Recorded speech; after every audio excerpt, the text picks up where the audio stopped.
and give their attention, and they shall be heard. God save the United States and this honorable court. Be seated.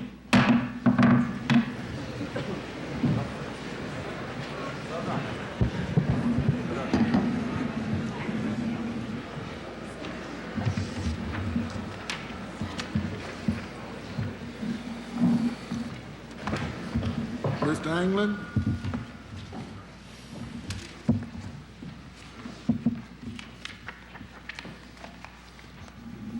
You may proceed. May it please the court. With my co-counsel, Mr. McGuire, I represent Thomas C. Dillon and the other petitioners in the case of Dillon v. Ford. The case is before this court on a writ of certiorari to the Court of Appeals for the District of Columbia Circuit. It involves the question of whether the President may condition a grant of executive clemency upon the promise of an individual to abstain from engaging in union political activity. For the purposes of this appeal, the facts of the case include the following. In 1964, Dillon was convicted of obstructing justice and of conspiracy and fraud, and was sentenced to terms aggregating to 13 years. He began to serve this sentence in 1967, and he would have been eligible for release in 1974. While in prison, Dillon served as the general president of the Carriers Guild. The Department of Labor informed him that the Landrum-Griffin Act, which bars certain individuals convicted of felonies from holding union office, did not apply to him. In June 1971, his wife's serious illness and other personal problems compelled Dillon to surrender his office in the Carriers Guild. He was succeeded as general president of that guild by Jack Cook.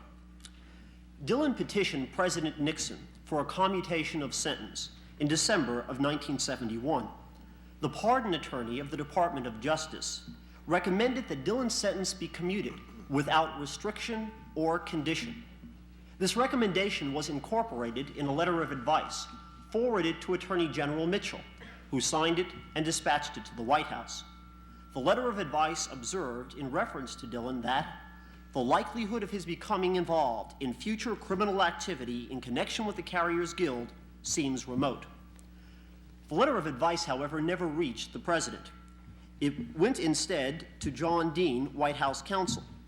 At the instance of Dean, the accompanying master warrant was altered so as to condition Dillon's clemency upon a promise that he not engage in union political activity. The change was made without the advice or consent of the Attorney General. As altered, the master warrant was signed by President Nixon on the 23rd of December in the year 1971. It commuted Dillon's 13-year sentence to 6.5 years upon the condition that he not engage in direct or indirect management of any labor organization until March 6, 1985. The petitioners submit that the condition was imposed at the behest of Jack Cook, who wished to avoid competition from Mr. Dillon for control of the Carriers Guild. Cook used his influence with special counsel Charles Colson in order to ensure that this condition was annexed to the commutation that Dillon was to receive, in return for which Cook promised political and financial support of President Nixon's 1972 presidential election campaign, as well as to give the law firm with which Colson was associated the account of the Carriers Guild. Dillon was released immediately upon the receipt of the commutation. However, he was not informed of the condition upon the commutation until after he had left prison. Dillon signed a standard release form which contained certain parole provisions, but no restrictions whatever upon his union activities. In January 1972, Dillon refused to accept delivery of the individual warrant of his commutation because it included such a condition. Is it a fair inference, Mr. Anglin, that he refused because he knew the condition was there? Mr. Justice, that was the reason which Petitioner Dillon alleges was the basis of his refusing the warrant. That was the first official notice he had, and not having been informed of it previously, he rejected it at that time. In September 1972, the parole board construed the condition as prohibiting efforts by Dillon to encourage labor unions to support or lend money to any political candidate. Dillon has been offered a job as business manager of local union number 299. In addition, he has contemplated running for elective office within the Carriers Guild. After his petition to Attorney General Saxby for removal of the condition was not accepted in February of 1974, he commenced this action seeking... Could the Attorney General have granted relief he wanted? The normal procedure would have been for the Attorney General to give the information to the pardon attorney, who would have, in accordance with the Code of Federal Regulations, made a recommendation, and then that would have been passed on to the President. The Attorney General himself would not have had that prerogative. But the President. Excuse me, Mr. Justice? Nobody had power but the President. That is correct, Mr. Justice Marshall. Dillon commenced this action seeking You to recognize that? Mr. Chief Justice, the President would be the only individual who has the power to create a pardon. He might delegate an agent to inform someone else that he has issued a pardon. Can we separate right now pardon from commutation, or do you insist that they're the same? There traditionally was thought to be a difference between pardon and commutation. I don't think the facts that this case will turn one way or another upon whether this is classified as a commutation or not. I think the government's characterization of it as a conditional commutation is a reasonable characterization. Well, what did the piece of paper say, commutation or pardon? The piece of paper said commutation. This court has previously... Why don't we stay with that? Certainly, Mr. Justice. Does it hurt your case? I certainly hope it does not. But in one place in your brief, you say that he should be given a pardon. In our original brief, we pointed out that this might well be characterized as a pardon. As we observe in a footnote in our reply brief, this court has at various times... Then you want this court to say that this is a pardon and the man's conviction is erased? No, Mr. Chief Justice. Well, what do you mean?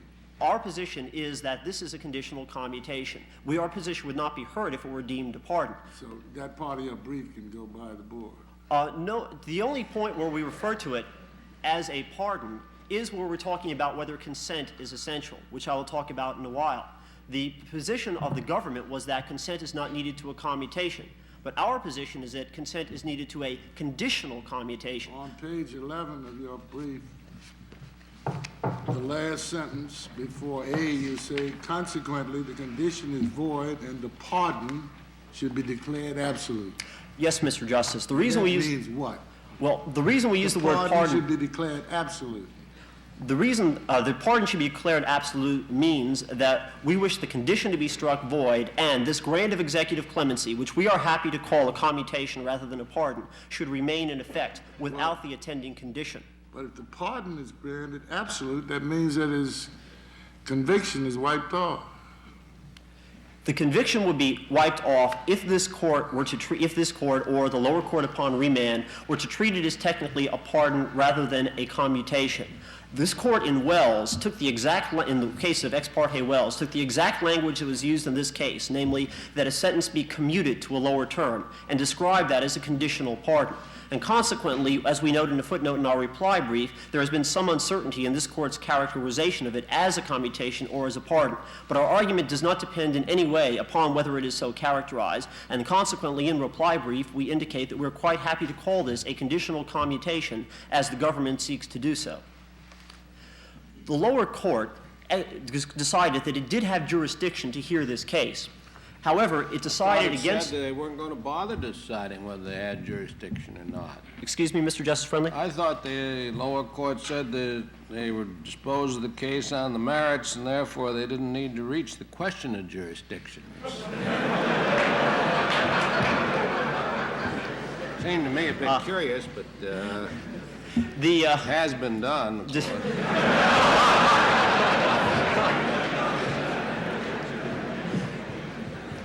Despite, Mr. Justice, the language of the court, it did proceed to consider whether jurisdiction existed. And although it did not consider all the jurisdictional bases, it did conclude, for example, that more than $10,000 was involved, such that the amount in controversy requirement could be satisfied. It also, in a footnote in the opinion, referred to the existence of mandamus jurisdiction.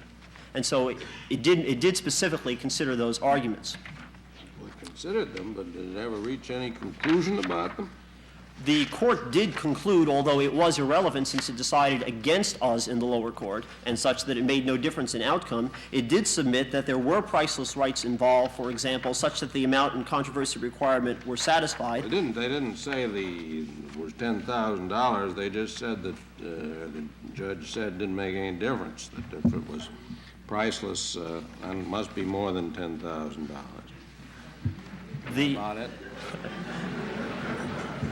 The contention of the court, I believe, it did not reach all of the jurisdictional claims we made simply because it did say that such rights are by definition worth more than $10,000. They are priceless. And it said that the second contention by the defendants, the government, is unavailing, namely the contention that there was no subject matter jurisdiction. On the first paragraph on page 117 of the appendix, it specifically arrives at that conclusion.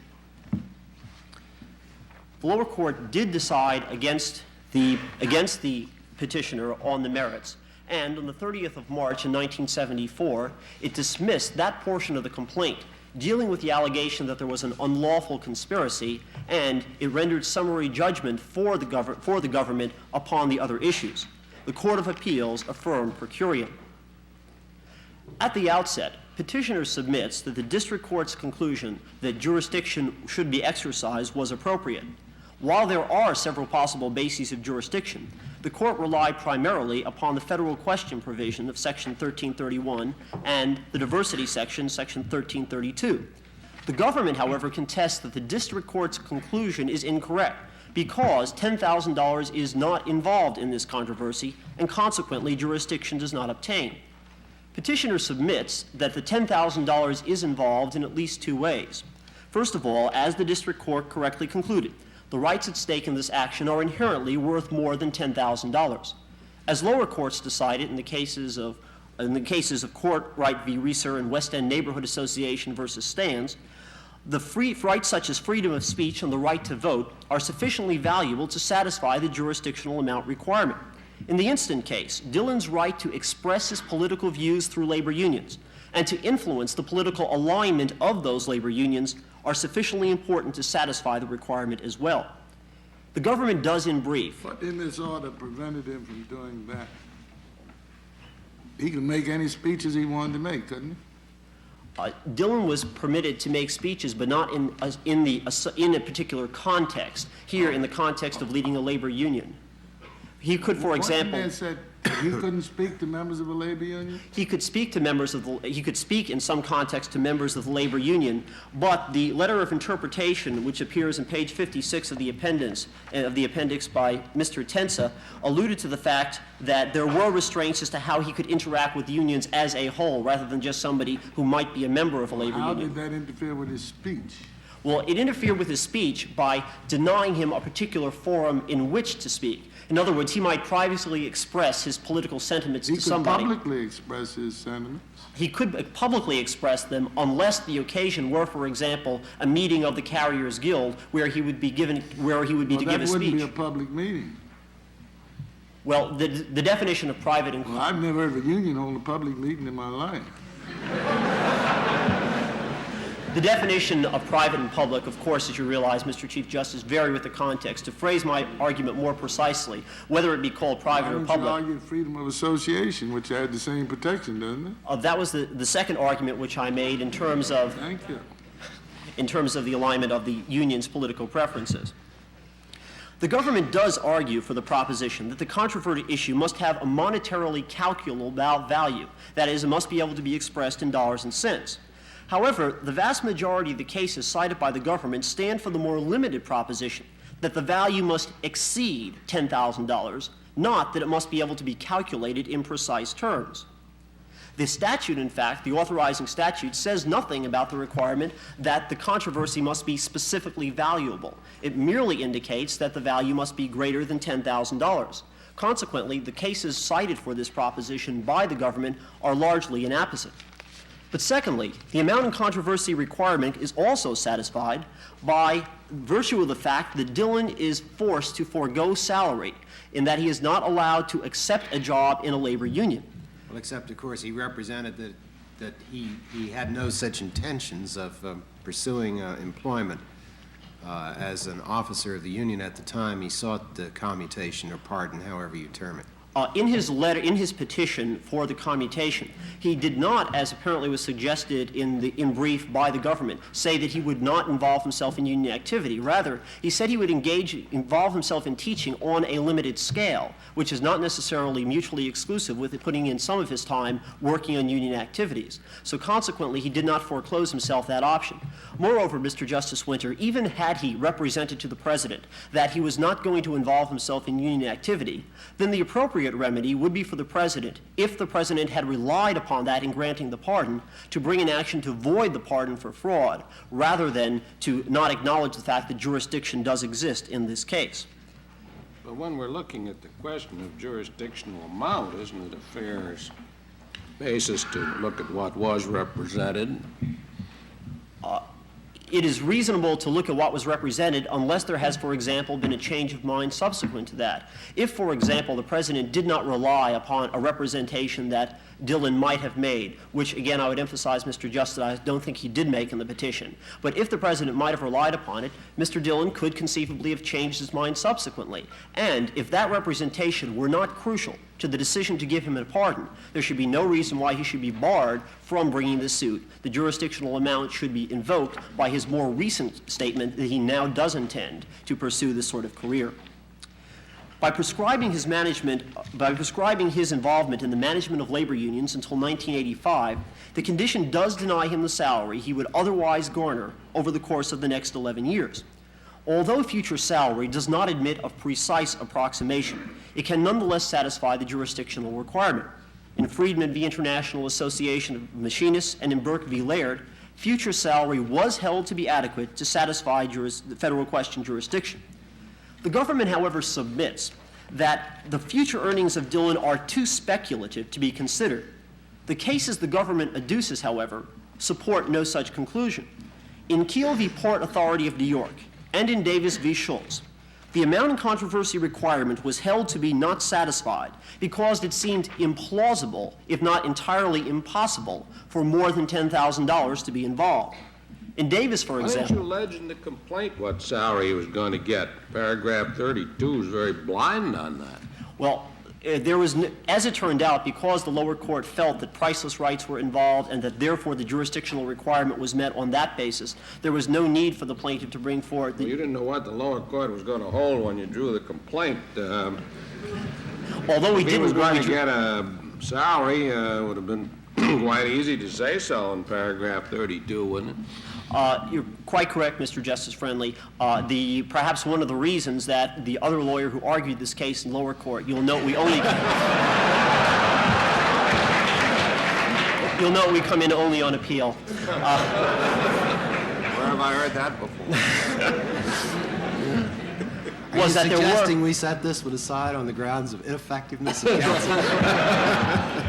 With due respect to my brethren below, I would suggest that...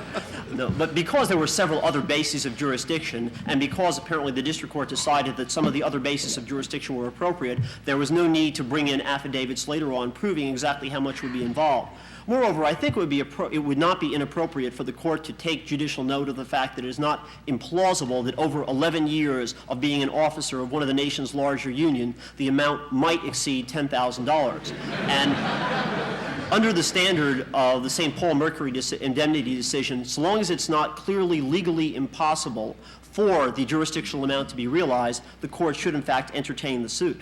Well, in taking judicial notice, could we use what Mr. Dillon was getting before he went to jail? That would presumably be one reasonable index. It was considerable more than 10,000.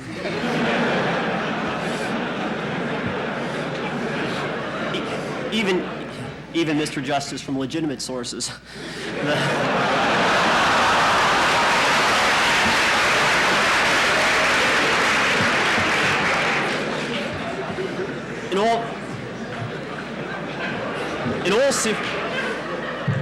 In all seriousness, If the court permit, I do think the cases proffered by the government are quite distinguishable. For example, in Davis v. Schultz, the claim was held to be too speculative because there the plaintiff merely asserted that his 2-week suspension from the neighborhood youth corps might someday redound to his pecuniary disadvantage to an extent exceeding $10,000 without ever explaining how this might come about. The court understandably was skeptical, and given the facts of this case and 11 years of employment with the Carriers Guild, it seems quite plausible that the situation could be well distinguishable. Consequently, there are 2 distinct bases upon which this court could bottom jurisdiction regarding the jurisdictional amount. While there are several other possible sources of jurisdiction, because the lower court so held, unless the court would prefer me to discuss some of them, I'll talk about the substantive reasons why the condition attached to Dillon's pardon should be declared void. The petitioners submit that the condition should be declared void for several reasons. During the next few minutes, I will address myself to the scope of the pardoning power and whether or not Dillon assented to the condition. Co-counsel Mr. McGuire will address himself to the remaining constitutional issues.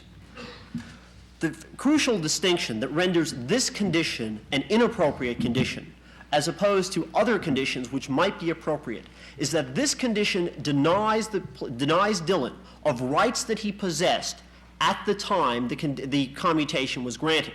Prior to being given the commutation, he was allowed to hold union office, and his entire sentence would have ended in 1980. Whereas subsequent to the imposition of the condition, he was not allowed purportedly to hold union office, and the condition would bind him until 1985.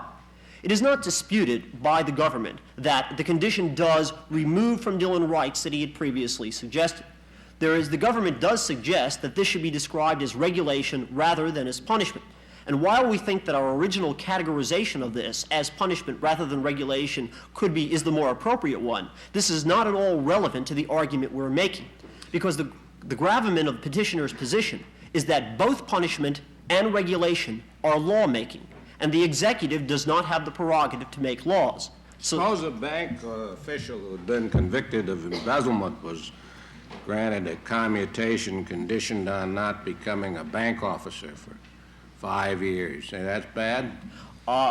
Yes, Mr. Justice Friendly, that would be inappropriate also. Of course, the Congress could pass it. It's reasonable to me, but why would it be inappropriate? It would be inappropriate not because in isolation it is or is not reasonable, but rather because the allocation of powers in our government is such that it is the Congress that is supposed to determine whether such a step should be taken or not. The Congress is vested with a lawmaking power and the founding fathers thought that separating powers in a certain way would be the best way to ensure optimal government and to guard against arrogations of power by one branch. What is there in the Constitution that tells us that the president must make this black and white choice, that he either must commute or pardon absolutely on the one hand or not do it at all, that he can't do it on what seem on the face of it reasonable conditions? Well, first of all, Mr. Justice Friendly, the petitioner contends that conditional pardons or commutations are legitimate depending upon the nature of the condition. Well, what condition would you admit would be a reasonable one? Well, for example, if in the case of a normal commutation and an individual were sentenced to 10 years in jail, he could be pardoned on the condition that he spend a smaller term in jail. In that case, the new punishment would be subsumed in the original punishment. Or, and this is a very common technique of pardoning, a pardon could be granted upon the condition that the individual keep the peace and not violate any laws. The individual had no right to break the peace or to violate other laws prior to being given the commutation. Well, he has the right to decide whether he's going to keep the peace or to break the laws, doesn't he? Of course, if he elects to break the laws or to break the peace, he realizes he's going to suffer the consequences if he's caught. The individual only, in all candor, Mr. Justice Winter, I think only in the most abstract sense can it be said the individual has the right to decide whether to break the laws. To the extent our government is founded upon proscribing certain things, and breaking laws by definition is one of them, I think it's a meaningful distinction to say that he didn't have the right to do that. Your argument is that it seems to me you come inevitably to the conclusion that no condition no conditional commutation or conditional pardon is valid, because you're in effect saying the legislature has got to fix the conditions. The president can't do it. To the extent that the condition the president imposes is, in a sense, a subset of the condition or of the punishment already visited by the legislature, then the executive is not making a law. Rather, he is preserving the law, making sure that the regulation or punishment ordained by the legislature survives his grant of clemency. So, for example, if an individual had been sentenced to capital punishment, as in the case of Ex parte Wells, once the individual is sentenced to capital punishment, he forfeited effectively the right to live a free life outside prison walls. And that's the logic whereby someone sentenced to capital punishment might then have his sentence pardoned on the condition that he spend a life imprisonment. It was that distinction which informed the decision in Biddle v. Perovich when Mr. Justice Holmes made an analogy between changing a sentence from capital punishment to life imprisonment to simply a case where you reduced a term of imprisonment or where you reduced an amount of a fine. In a sense, you are not taking away from the individual any right that he had previously. Consequently, you are neither regulating nor punishing, but rather leaving intact that regulation or punishment already articulated by another branch of government. In the case I put about the bank officer, do you say the condition's invalid even if the commutation is accepted? The acceptance would still render the condition invalid because, first of all, the rights being violated here are not only the rights of the individual, but the rights of the legislature. An individual, because our argument turns on the separation of powers, an individual cannot consent for the legislature to have the executive arrogate a legislative prerogative. But secondly, even if an individual did... The bank president can solve all of that. Excuse me, Mr. Justice? The bank president could solve all of that by going back to jail, couldn't he? Well, he could simply not accept the condition, but on the other hand... If he gets out and doesn't like it, he has a right to go back to jail, doesn't he? He would have that right. However, he may well wish to stay out of jail, whereas Congress...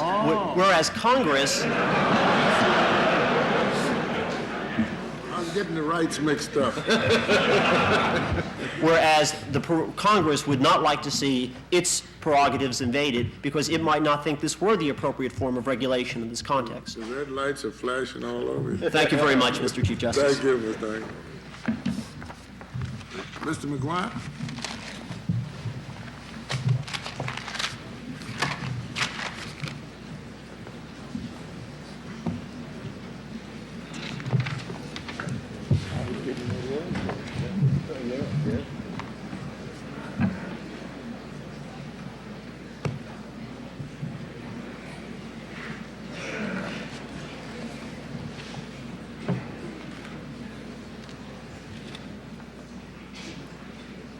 If it please the court, Petitioner Dillon claims that the condition attached to his commutation denies his constitutional rights under the First and Fifth Amendments. The condition, of course, prohibits Mr. Dillon from engaging in the direct or indirect management of any labor organization. As interpreted by Mr. Tensa of the U.S. Board of Parole, this means that Mr. Dillon is prohibited from attempting to influence the choice of a labor organization in terms of its financial support or endorsement of any political candidate, fund, or political party. Applying the teachings of this court, it is our contention that this violates the First Amendment, and I would like to begin that analysis by suggesting how far it does deviate from that constitutional command. The condition restrains Mr. Dillon's free speech in that it controls both the permissible audience and the content of the speeches he makes. Any speech to a labor organization, on behalf of a labor organization, or merely to influence a labor organization in reference to its political stance may well be prohibited by this condition. Even after incarceration and conviction, Mr. Dillon served as president of the Carriers Guild from 1967 to 1971. Now he is also denied that liberty, and that leads us to suggest that also his freedom of association is infringed by this condition. Moreover... Well, he wasn't doing much associating while he was in jail, did he?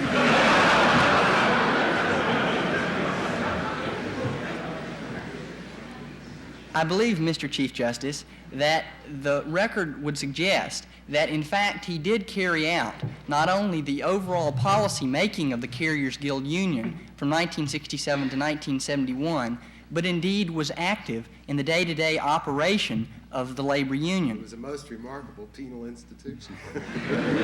Well, not in Boston, after all, which was run by a mayor from the prison for a long time, wasn't it? Really? Well, could the prison have stopped that? It is our position that unless it were warranted by some regulation of which we do not know... Could the prison have adopted a regulation preventing that? We do not think so. This court has said that... You better read some recent opinions of this court. And especially the dissents.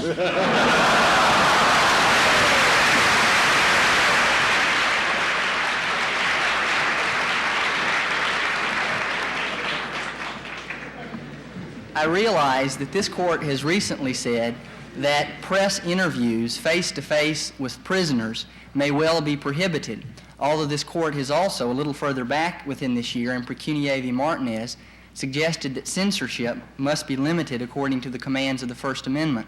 And it would be on that ground that I would suggest this such a regulation, unless it had some basis for it, which the government would seemingly not argue with, then it would not be permissible within the commands of the First Amendment.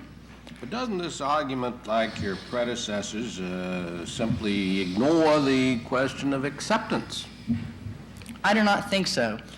We suggest in our brief that the First Amendment and Fifth Amendment challenges to this condition would not be necessitated by whether or not consent was here. And the reason for that would be twofold. First of all, we would suggest that when a prisoner was faced with such a choice as this, that is, imprisonment or the loss of his First Amendment freedoms, to make such a choice would undoubtedly be under duress. And therefore, it is hard in terms of his First Amendment freedoms to make a suggestion that going and making that decision is a free choice. Moreover, we would suggest that according to the doctrine of unconstitutional conditions, for the government to impose a condition upon Mr. Dillon's freedom and therefore exact a price upon his exercise of that freedom would be impermissible. This court has stated in the case of U.S. v. Jackson that for the prosecution to offer to eliminate the possibility of a death penalty by trying to have a prisoner or an accused defendant waive his rights to a jury and to plead guilty is impermissible. And I think the basis for the court's decision, and this was expressed more explicitly in the Fourth Circuit's case of Patton v. North Carolina, is that the court does not want the government to encourage someone to forego their constitutional freedoms, be it by putting a penalty on the exercise of those freedoms or offering some benefit if someone will waive those freedoms. It is such as saying that we would have watered down constitutional rights for this kind of practice to occur. Therefore, we would suggest that even if there were consent in this case, and as Mr. Angland in our brief suggests, we do not think there is, but even if there were consent, we do not think that would bar a First Amendment claim. I would conclude in terms of looking at the freedoms of the First Amendment that are restricted by noting not only that the freedom of speech and association of Mr. Dillon is restricted, but indeed his freedom in political participation. That is because any speech he would make, be it in front of a labor organization, even a TV appearance, or maybe an interview with a union or other magazine, because it could be interpreted as being within the ban of Mr. Tence's letter, then that would also, that activity, that political expression, would be chilled. And so his rights on all three counts in this case are being infringed. However, it is not only Mr. Dillon before this court who claims that his rights have been infringed. There are two other petitioners, Mr. Belton and Mr. Jones, as well as 4 union locals in San Francisco, New York City, Omaha, and Chicago, who allege that their rights have also been violated. I didn't hear anything about standing. The court didn't touch it. That is correct. We would suggest that standing on behalf of Mr. Dillon to argue that on behalf of the other petitioners is suggested by a case such as Eisenstadt v. Brandt, in which it was concluded that the doctor could try to argue the concerns of his patients. We think that there is sufficient injury here on behalf of the other petitioners that standing should be granted, even though the lower court did not discuss it. the interest of which I mentioned, the restrictions of their First Amendment freedoms, as we suggest in our brief, are twofold. One is that the union members are no... How do they get 10,000? They do not allege 10,000, and I believe that it is... What did they allege? Well, I believe that if this court finds sufficient justification to consider Mr. Dillon's claim on the threshold level of jurisdiction, and then considered the merits of the question, that it could consider also the petition and the claims of the other. Is this another pendant jurisdiction point? It could be considered that, Your Honor. However, the main point I'm trying to... You're about to lose me now. The main point I'm trying to suggest, and I think for this moment we will concede, that if this court found jurisdiction only on the $10,000 amount in controversy point, then these petitioners do not allege that, and this court would probably be restricted from considering their claim. Their claim, however, is not only the fact that their freedom of speech is weakened and that their advocacy is weakened without Mr. Dillon, as he has always been their national spokesman, but furthermore, they have lost the right to elect the candidate of their choice, and we would therefore suggest that their rights have also been violated. With such a severe restriction on First Amendment freedoms, we must ask, what is the governmental interest? And the government suggests that their interest is protection of labor union integrity. Now, in terms of the government's brief, the only evidence they cite for this point is the past criminal record of Mr. Dillon. No general evidence, such as the recidivism rate of white-collar crime, or no specific evidence as to Mr. Dillon's life within the past 10 years has been presented by the government. Rather, I think the only evidence... Wait a minute. His life in the last 10 years, well, 4 of those were very law-abiding, weren't they? The 4 years he spent in jail from 1967 to 1971, I think this court could even take notice of the fact that although certainly because he couldn't do, as you suggest, so much associating in jail, the mere fact that he ran the labor union with no hint of a scandal as far as the government is concerned might suggest something of that fact. But I think more importantly the factors that we might consider here of the man that we have before the court, Mr. Dillon. The Attorney General's letter suggested that while he was in prison, the prison had an effect on him, a salutary effect, to indicate that he is, well, a rehabilitated man. His attitude in terms of prison adjustment was also cited as being superlative, and we would think... Reminds me of the man that was on the gallows about to be hung, and just before they put the noose around his neck, and they asked me if he have anything to say, and you know what he said? This sure has taught me a lesson.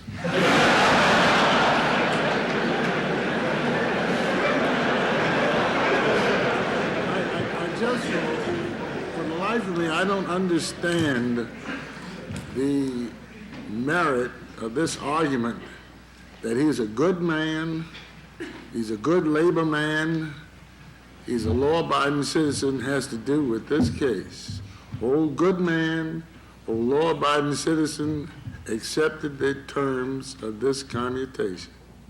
And that, I think, is the issue. We would suggest that the other factors that the Attorney General mentioned in reference to Mr. Dillon's life can at least be considerable indication as to whether or not this particular condition is necessary. In fact, in suggesting that his prison record was good, in suggesting that he is somewhat of a rehabilitated man, in suggesting that the type of the crime that was committed or Mr. Dillon was convicted of was a violation of trust, we think those factors as cited by the Attorney General, with no other evidence by the government in regard to what future criminal activity by Mr. Dillon might be, that the government has failed to carry their burden of proof to show how that there is a government interest here that would be significantly furthered by this condition, particularly this condition as broad as it is. If the only government interest is the protection of labor unions, we would suggest that it is not necessary to have this kind of a ban for the reasons that the Attorney General would cite. I would like to correct you. The interest of the government is not in protecting labor unions, it's in protecting the government. Am I right? That is correct. Are you suggesting the court should have a kind of a roving commission to look into any conditions of commutation, say whether they think they're sensible or not? Where do courts get that power?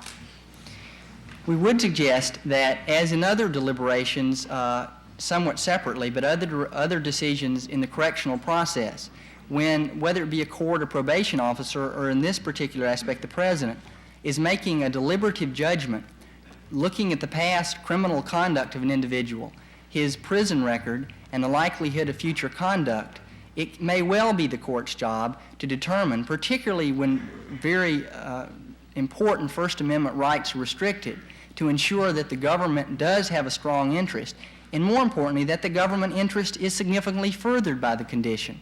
So we're not... The Constitution vests the pardoning and reprieving power in the president, not in the courts. That is correct, Your Honor. We would argue, however, that in this aspect of the pardon power, which has been held, according to the Supreme Court dicta, to be normally unreviewable, should be susceptible to review of this court on First Amendment claims and due process claims. Now, it is true that the government cites evidence in terms of the power this court should have from the Constitutional Convention to suggest that the framers meant the pardon power to be unfettered. And yet, I think reading that Constitutional Convention debate would suggest not that they meant that the pardoning power be unfettered by itself or from any direction, but only from the legislative direction. And the reasoning there about wanting it to be unfettered was because of the passionate and changing concerns of the legislature. And had Do you think Congress can limit the pardoning power of the president? No, sir, we do not. Well, if they can, how can we? Well, it is this, we would suggest that it is the judiciary's job to receive First Amendment and due process claims, obviously not the legislature's. And even, we would argue, when there is... I thought your argument was that only the legislature can interfere with punishment, set forth punishment, set forth regulations. Am I right? Yes, sir, that is Mr. Can England's. Congress, on that authority, interfere with the president's commutation powers? We are not arguing that Congress should or has... I'm asking whether Congress can. No, we would... Well, if Congress can't, again I say, how can we? Because here, the court's responsibility is not merely to make laws, but rather to review First Amendment or due process claims on... Can we interfere, can this court interfere with the sentence of a duly constituted federal court? We do not think so, unless it is... Why can't we do it? Well... Because Congress has given us the right. Is that correct? Yes, sir, as long Well, as... how can we interfere with a commutation if Congress hasn't given us the right? Well, when I suggested that this court could not review a sentence, certainly it could review a sentence if it were outside the sentencing power. And that is our argument. My question was, can this court cut or raise a sentence? If the sentence is outside the power of the court putting it down, I think it could. I said a duly constituted court. No, we do not believe so, unless... Of course we can. And there's a case that says we can't. Now, if we can't do that, how can we interfere with the president's commutation? We believe that the president's commutation power... Our inherent power. An enumerated power, yes, Mr. Inherent. Justice. This would have to be inherent, wouldn't it? Yes, Mr. Justice. From where? This power of the president's is particularly enumerated in the Constitution, and the petitioners would recognize that that should mean that that power is normally unreviewable. And that's what the courts have generally said in their dicta. However, we believe that when there is a First Amendment violation or when there is a due process allegation such that that power is outside the bounds of the Constitution, then it is upon this court's duty to review that claim. What's a due process argument? The due process arguments that we make here under the Fifth Amendment are that minimum safeguards have not been provided, that they should have been provided by whom? By the president in his deliberative capacity. What, do you need guidelines for uncontrolled discretion? Or wouldn't it be simply to say the guideline is uncontrolled discretion? We believe that even when the courts have normally said that there's a broad grant of discretion, that does not mean that this court would not find it a violation of fundamental fairness. So we set up the guidelines for the president's commutation power. The word guidelines troubles me. I think this court is... Well, you started it, I didn't.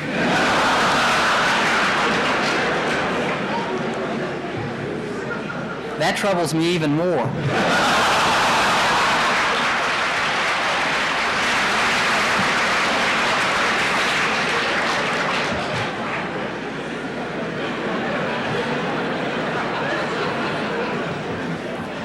The petitioner's argument is not that because the power is unrestrained, that in every respect, merely because it is unrestrained, that due process should attend, but rather when the government, particularly the president, does make a deliberative decision restricting the life, liberty, or property, or deprivation thereof, of an individual, then the due process is due under the Fifth Amendment.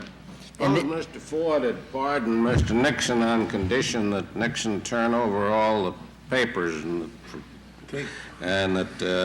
tapes, and that they remain in the possession of the government for 10 years. Would Mr. Nixon have a good due process claim on your basis? Assuming that he has some property rights in those, which generally seems to be conceded that he has some. Nobody knows just what, but some. That section of our due process argument that deals with minimum safeguard would suggest that indeed he would, because if there is a deprivation of life, liberty, or property, in this case liberty, in that case it would be property, we would argue that the Constitution should suggest that there are at least minimum safeguards. And we're not talking about procedural safeguards or what? Sometimes you seem to be talking about substantive matters and sometimes about procedural matters. Well, although I would not wish to attach any strong labels to any of our claims, certainly that part of our claim, which is deals with minimum safeguards, is a procedural claim. Now, it is correct, I think, to in suggesting that when we argue that the president here violated his own rules and that there was a conspiracy involved in the imposition of this condition, those claims may lean towards being more substantive than being procedural. But I think the word procedural would certainly be correct as to our first claim. And what we're asking here in a procedural context is, as I suggest, not necessarily an adjudicatory hearing with both sides being fully represented by counsel and calling of witness and so forth, but rather merely that the president give notice to a pardon applicant when a condition is to be imposed upon him. And furthermore, that he be given a right to object, be it orally or by written statement. And finally, that he be given a statement of reasons such that he will know why the pardon came down, be it for judicial review or for some explanatory or participatory function of government. And we why isn't his right to refuse the condition either permanently or until some of these points you mentioned have been worked out? Why doesn't that protect him sufficiently? Well, as I tried to suggest a few moments ago, the choice that he faced is certainly a Hobson's choice. He faces either incarceration or the loss of his First Amendment freedoms. Well, and that's where he was to start with. That is correct. But he that keep all his First Amendment freedoms by just staying there. I don't see it such a Hobson's choice. He has to decide which he likes better. It is a choice. Our contention, however, is that because both parts of the choice are certainly strongly to his disinterest, particularly in this case where the petitioner had an ill wife to cause him perhaps to lean one way or the other, although that would not influence the seriousness of the choice, we would contend that duress is evident and therefore that the choice should not be looked upon as being a waiver of constitutional rights, and that this petitioner can go ahead and claim those rights at this time. A similar case, I think, as I mentioned earlier, was Patton v. North Carolina by the Fourth Circuit, in which it was suggested that a judge, after someone has been convicted and is appealing an erroneous sentence, that judge cannot deny him the credit of the time he has already accumulated. And the concern of the court in that regard was that they wanted to allow someone to challenge an erroneous conviction without being penalized for it. And here we're saying that it's the same sort of problem. One certainly faces a grisly choice. In either way, he is bound to be harmed, in that this... You're really taking Fay v. Noyes up very seriously when you talk about grisly choice, aren't you? That is correct. We would suggest that it is, as the Fourth Circuit said, is between the rock and the whirlpool, and that there is no free choice in that regard. Isn't the difference that the right to appeal is something that everybody regards as a good thing, but the right to get out of jail long before your sentence is expired is not something that everyone regards as a good thing. It's something that's granted very rarely, and I should suppose could be granted conditionally. Well, I think the analogy to Patton v. North Carolina would make the assertion that everyone would view the First Amendment rights as being a good thing, and that given that he was in that choice, whether you look at either side as being a good or bad thing for the public interest, from his viewpoint, certainly there was heavy pressure on him, even more than the subtle pressures that this court has recognized deny someone a free choice, such that there should be no waiver of a constitutional right. In regard to our due process claims, not only do we suggest that there should be minimum safeguards in this respect, but rather the petitioner claims that the condition was imposed in violation of the President's own procedures. Generally, according to the Code of Federal Regulations, the procedures as set out in our brief at pages 51 to 52, suggest that the Attorney General must, after getting a recommendation from the pardoning attorney, must himself form a recommendation and then submit it to the President. More specifically, the regulations 1.7b and 1.7c say that he not only has to submit that recommendation, but the petition and the warrant too. And yet in this case, that did not happen. The Attorney General submitted his report, but Mr. Dean saw it, and the President was never made aware of that recommendation. And it is... The whole commutation was illegal. So put him back in jail. Your Honor, we would suggest that the condition is a condition subsequent, and that if the condition is invalidated, it should become absolute, not that the whole commutation should be eliminated. Well, doesn't it go to the commutation? It goes to the commutation, but more specifically, I think, to the condition, the fact that the condition was imposed. And in this case, the fact that the Attorney General did submit a report, but the fact that it never reached the President seems a wide violation of the procedures that have been set down. And it is not our argument that the President cannot delegate his power, and that is establish a step so that John Dean could take the recommendation in hand and perhaps changed it. But that was not done here. There was no delegation according to the procedures to suggest that Mr. Dean should be involved in that function. And therefore, we would find another due process claim, a violation of the Fifth Amendment, in the fact that the President violated his own rules. The Government says these rules were only intended to regulate the Department of Justice. They weren't intended to regulate procedures in the White House. What do you say to that?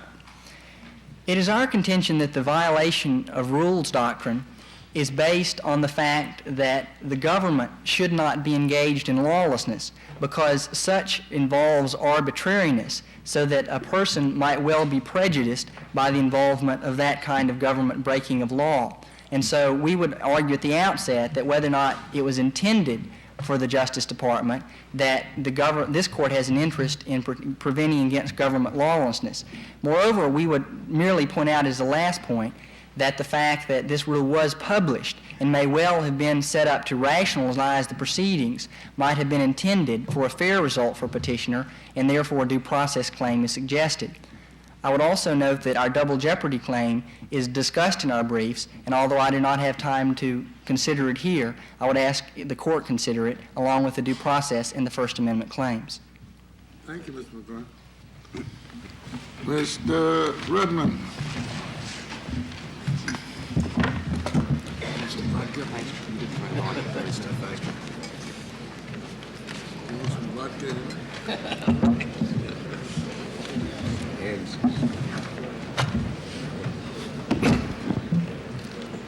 May it please the court.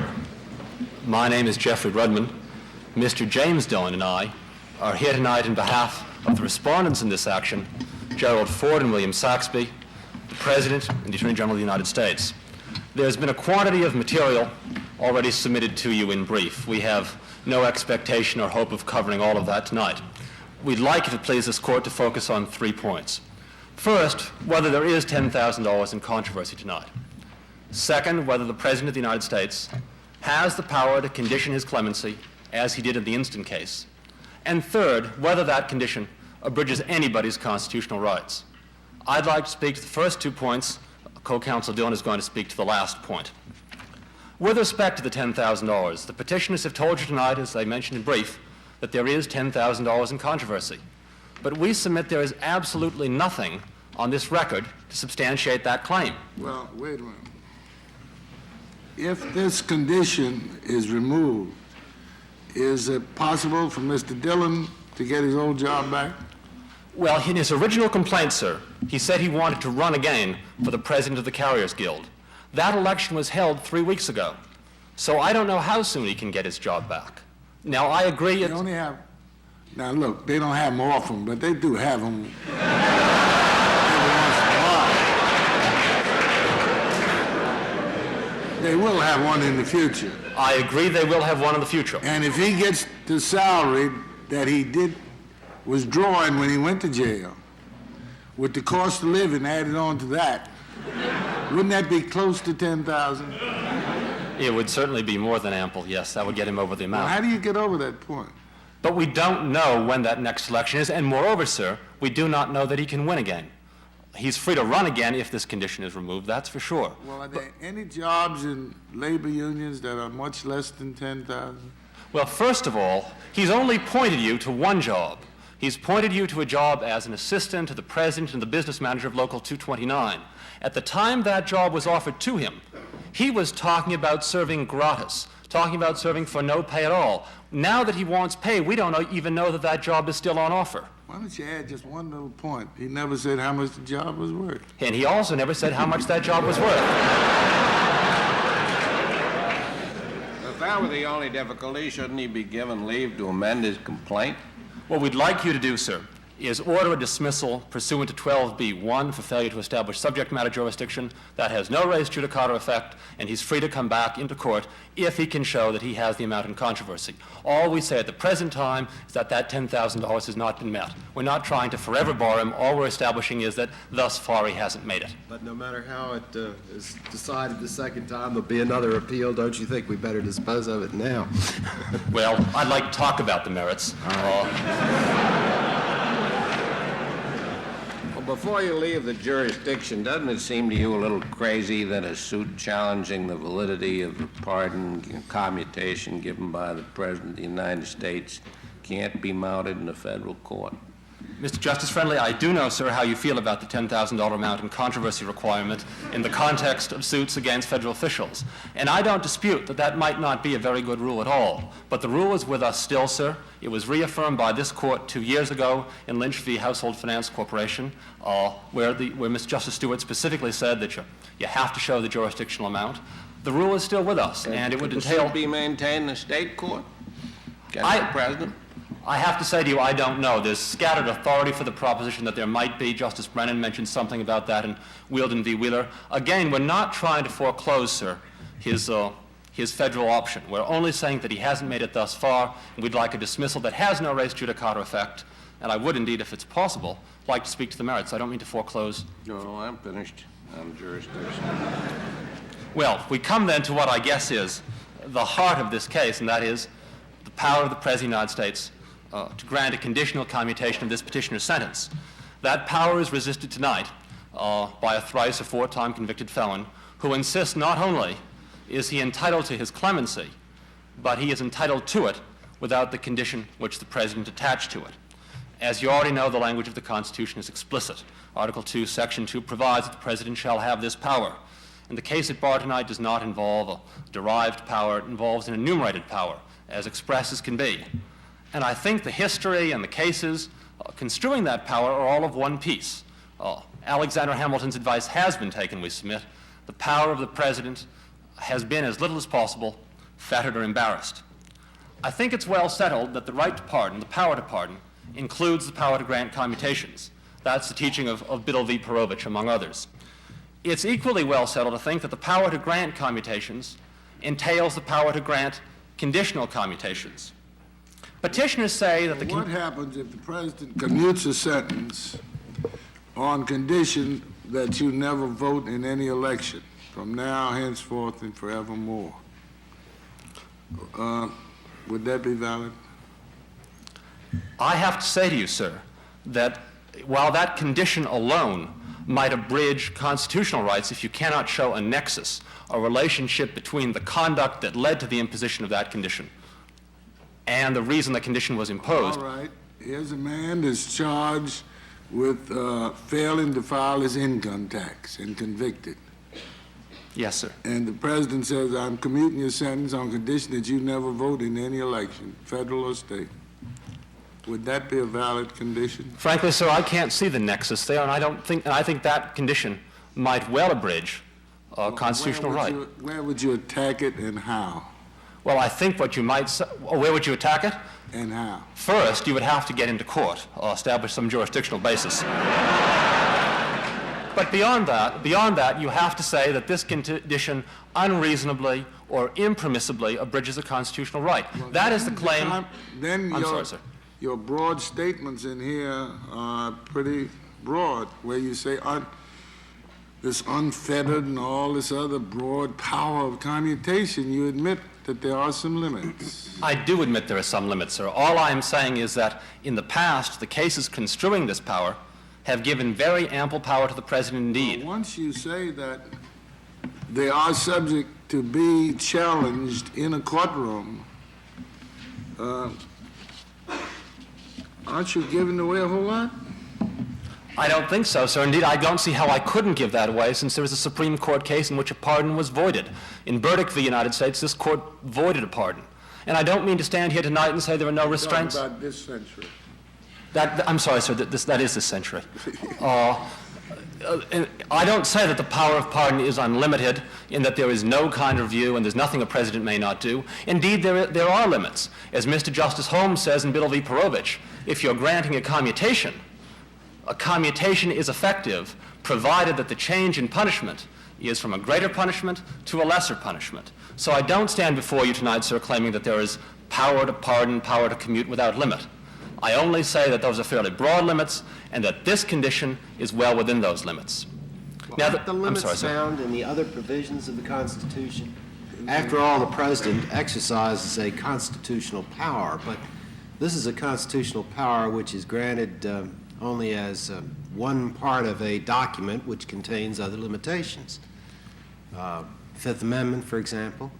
I think in every case, a commutation or the conditions of that commutation are open to challenge